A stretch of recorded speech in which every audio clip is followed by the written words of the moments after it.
Hello friends, आज मी बनवते बेसन लाडू गणपती बाप्पाला प्रसाद। इकडे 3 वाटी मोठी मी बेसन पीठ घेतलेलं आहे।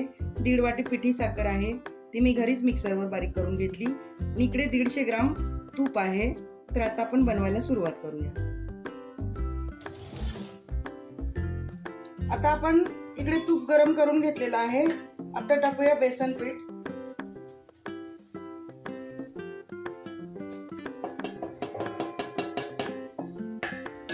सगळं बेसन पीठ मी घातलेलं आहे। आता आपण याला सावकाश भाजून घेऊया आणि मंद आचेवरती भाजून घेऊया।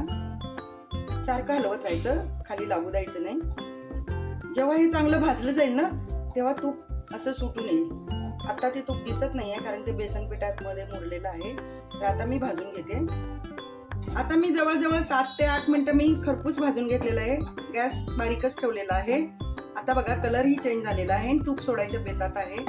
तर आपण अजून एक 5 मिनिटं असंच परतून घेऊया। आता आपलं बेसन लाडूचं पीठ तयार झालेलं आहे। जवळजवळ तूप हे बघा सोडलेलंच आहे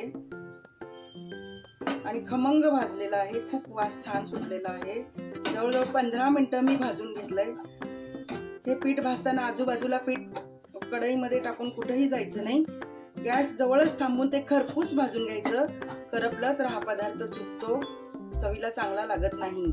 त्यामुळं गॅस जवळच थांबून सतत 15 मिनिटं हलवत राहायचं। हे बघा आता माझं तयार झालेलं आहे। बघू शकता तुम्ही, पूर्ण तूप सुटलेलं आहे।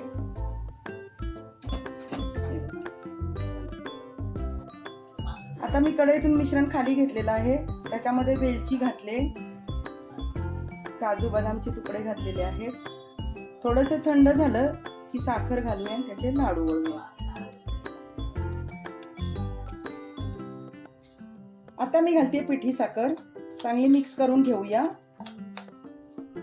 आणि लगेच लाडू वळायला घेऊया। हाताने मिक्स करते। आता हे सगळं तूप आणि बाकीचं सगळं मिश्रण मी एकजीव करून घेतलेलं आहे। आता याचे मी लाडू बांधून दाखवते। छोटेच बांधणार आहे, मोठे नाही, कारण बेसन लाडू छोटेच असतात। चवीला खूप छान लागतात। फक्त बेसन भाजताना इकडे तिकडे जायचं नाही। असा गोल करून घ्या, चांगला दाबून दाबून करा।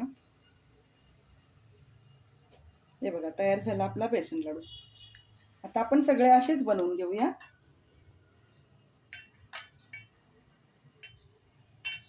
तयार झालेत बेसन लाडू। बाप्पासाठी मी प्रसाद बनवलेला आहे। अस्सल तुपातले आहेत, त्यामुळे चवीला खूप छान लागतात। तुम्हीही करून बघा। आवडल्यास लाईक, कमेंट आणि सबस्क्राईब करायला विसरू नका।